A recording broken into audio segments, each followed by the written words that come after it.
Hiya, I'm going to talk you through AC1.2 and today I'm going to deal specifically with the CPS, the Crown Prosecution Service.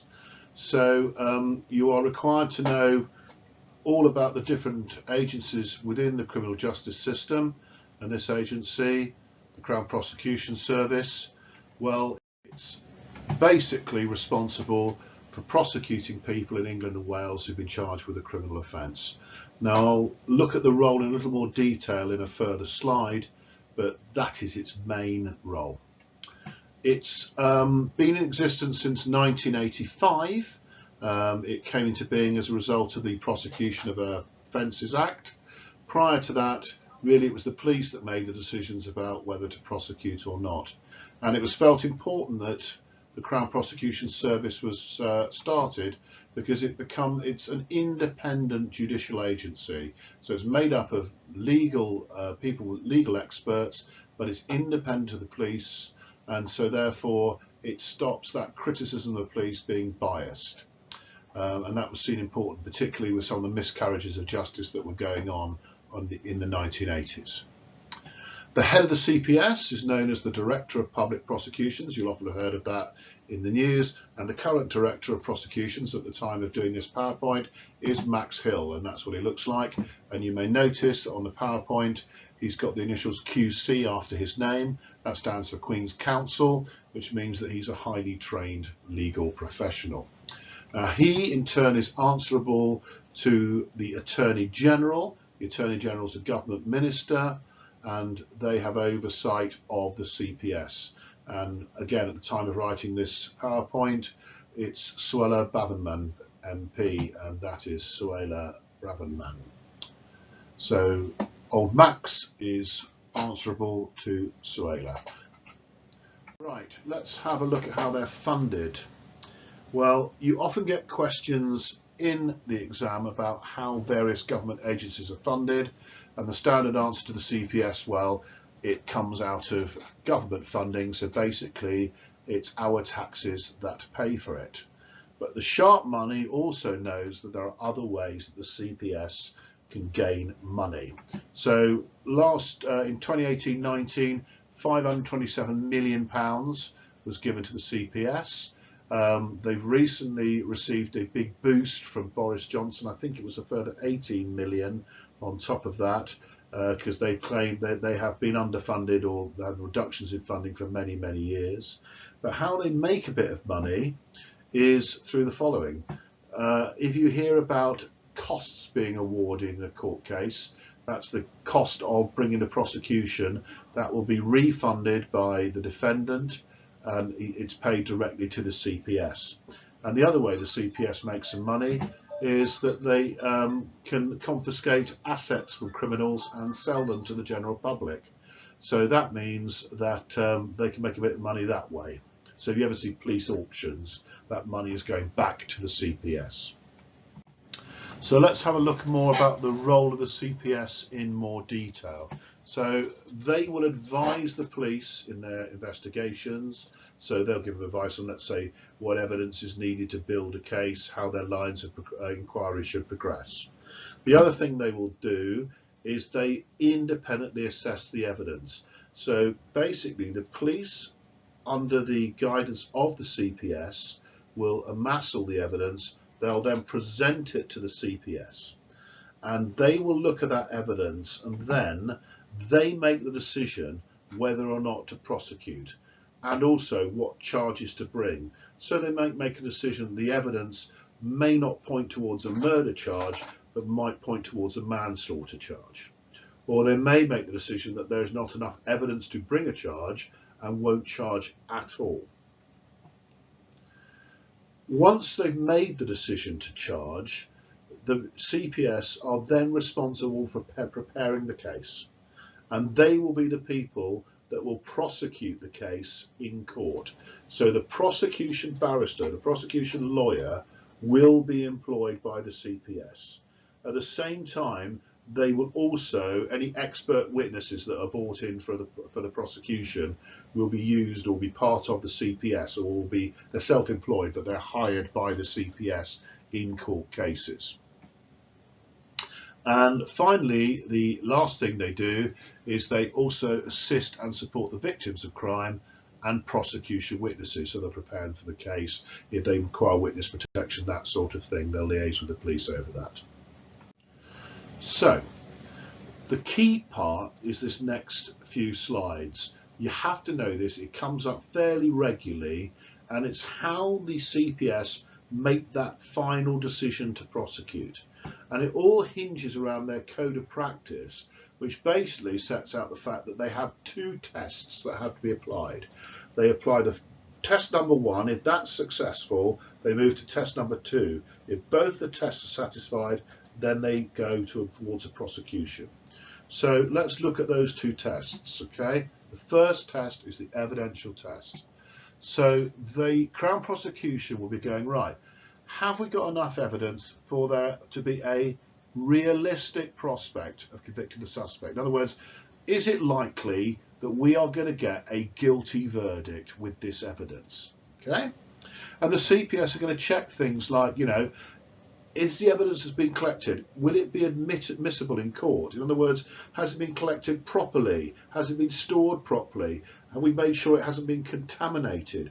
Can we make sure that any witnesses are giving reliable evidence? It's not just hearsay.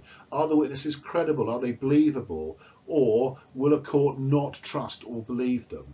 Because after all, it is public money that's being used, and we want to make sure that that money is spent in getting a conviction and not in getting a not guilty verdict, which would then lead to the public money being wasted.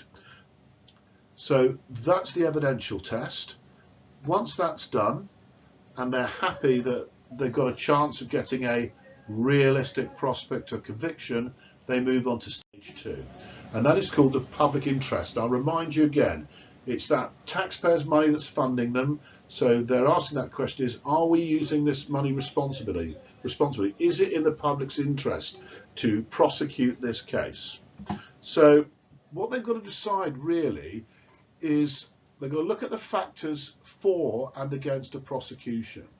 So some factors might make it more likely that they prosecute, and others might determine that they won't prosecute and will take another course of action. But in general, they will go for a prosecution unless there are public interest factors which clearly outweigh those in favour of a prosecution. And once that test has been satisfied, they will move to a prosecution. But I'm going to go into a little more detail now with the public interest test, because I've talked about factors. That's a really woolly term. What do I mean by these factors? What sort of things will the CPS consider before they when they're deciding whether a case is in the public interest? Now, I've got a list here. Don't assume that every single one of these bullet points will be applied to every single test. They won't. But these are some of the factors that will be considered dependent on the case. So, the first thing they'll consider is the seriousness of offence.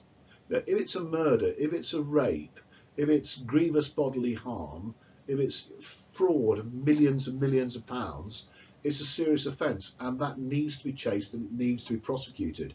If it's stealing £1, £1 gift from the pound shop on the Broadway, does it merit the expense of a court case? So that's what you mean by seriousness of the offence.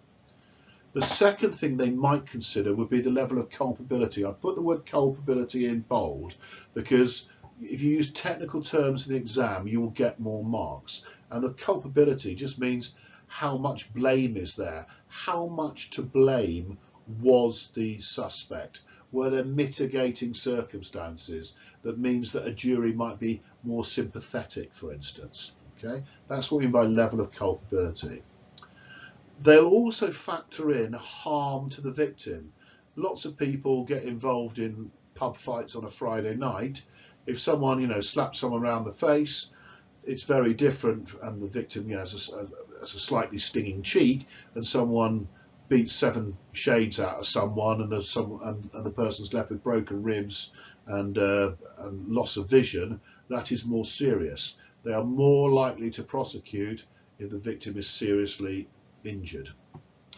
They will also look at the age and maturity of the suspects, and I've put in brackets here, the two are not the same. You can have a 36-year-old man who has the mental age of a 10-year-old, and you can have some very mature 14-year-olds and some very immature 14-year-olds. So they will factor in those things as well when they're deciding whether to prosecute or not. The impact the offence has had on the community will also be something they may consider. You know, is it something that has caused the community to go up in arms, that they really want to see justice done? If that's the case, they're more likely to go for the prosecution. They're also going to consider whether actually taking someone to court is a proportionate response. And what I put in brackets here is think sledgehammer to crack a nut. You know, does it need that level of force, that seriousness of a court case to get the message across, or are there better ways of doing it? So it may be that they might not prosecute, but would suggest, oh no, let's say for a drug user, drug rehabilitation classes, something like that. And finally, they might have to consider whether certain information sources require protection. And this will be stuff if there's undercover operations, or we're looking at the Official Secrets Act, or also whether they can catch a bigger criminal by letting a lesser criminal get off. So there's all those sort of things that they may consider. So if they catch someone who's dealing a couple of ounces of cocaine, and they decide not to prosecute in order for that person to become an informer and lead them to a bigger drugs ring, they might go down that route. So these are the sort of things I mean by the public interest test. So you just need a couple of those factors to really be able to explain that. So if the evidential test is satisfied, the public interest test is satisfied, they move on, a prosecution happens. Now, occasionally, and very only occasionally, they might go away from that completely and use the threshold test. Again, this is not often. But this will be when there's not enough evidence available for an immediate prosecution, but they still charge. And the reason they might do that is because they think the suspect's guilty, and they're pretty sure they're going to get enough evidence in the near future, the very near future, to secure a conviction. And the reason they'll go for this is because if it's a serious enough offence to justify charging, let's say it's a murder, but you haven't got enough quite yet to charge, but you're pretty sure you got the person. If you don't charge, and you allow that person out into the community, is it likely they'll do a runner? Is it likely they're going to cover up some of the evidence you're pretty sure you're going to be able to get? And so they will charge without the evidence, or not enough evidence, but that then allows them to hold that prisoner for a while, so they won't be allowed bail, they'll be kept on remand.